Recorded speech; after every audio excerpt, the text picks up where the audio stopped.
Everyone thinks the highest offer wins. It sounds logical. Offer more money, get the house. Simple.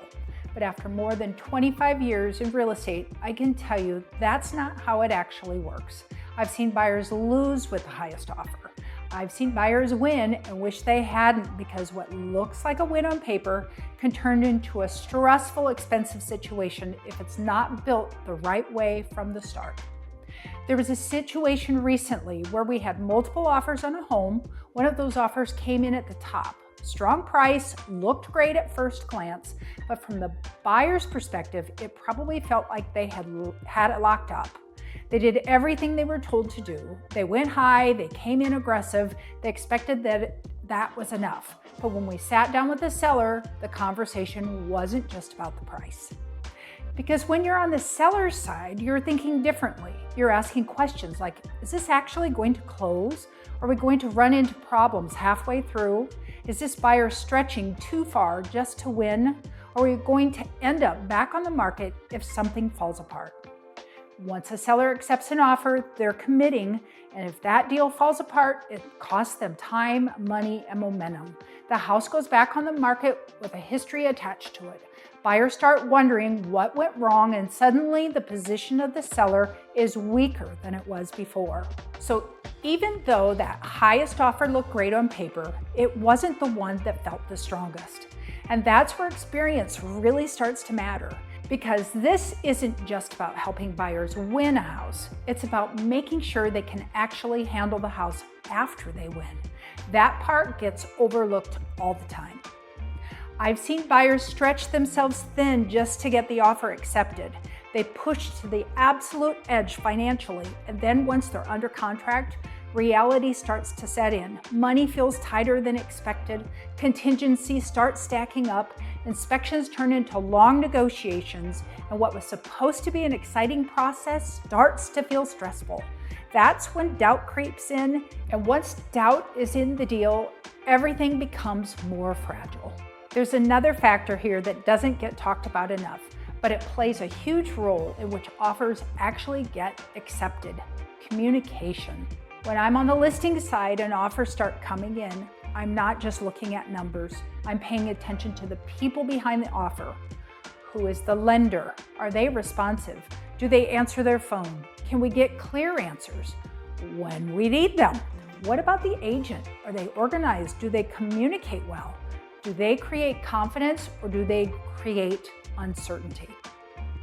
Because deals don't usually fall apart all at once. They fall apart slowly when communication breaks down.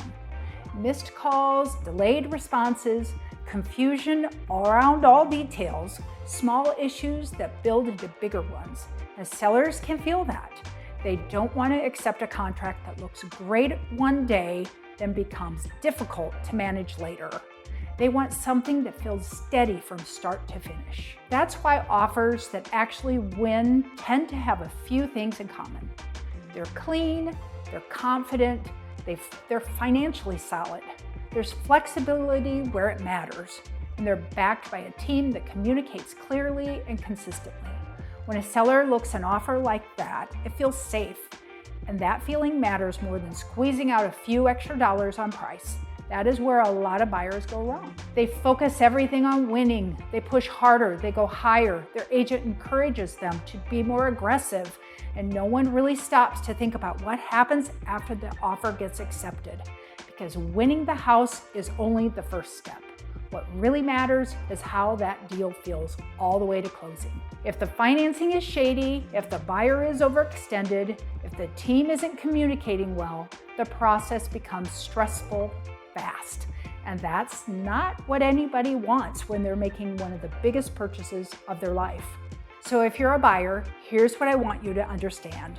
Put your best foot forward, not with emotion, not with letters, not with fluff. Lead with the facts. Show that your financing is solid. Show that you're not overextending yourself. Show that you can be flexible where it matters. And make sure you have a team around you that communicates clearly and creates confidence. That's what builds trust with a seller, and trust is what wins deals. It's okay to be competitive. It's okay to go after a house you really want, But there's a right way to do it, a way that positions you not only to win, but to actually feel good about the process from start to finish. Because at the end of the day, this isn't just about getting an offer accepted. It's about closing with confidence and knowing you made the right decision. If you're serious about buying and you're tired of losing out on homes, the strategy matters more than most people realize. And when you approach it the right way, things start to fall into place. If you want more insight on how to navigate situations like this and put together offers that actually work, make sure you subscribe and stick around. There's a lot happening behind the scenes in real estate that most buyers never get to see.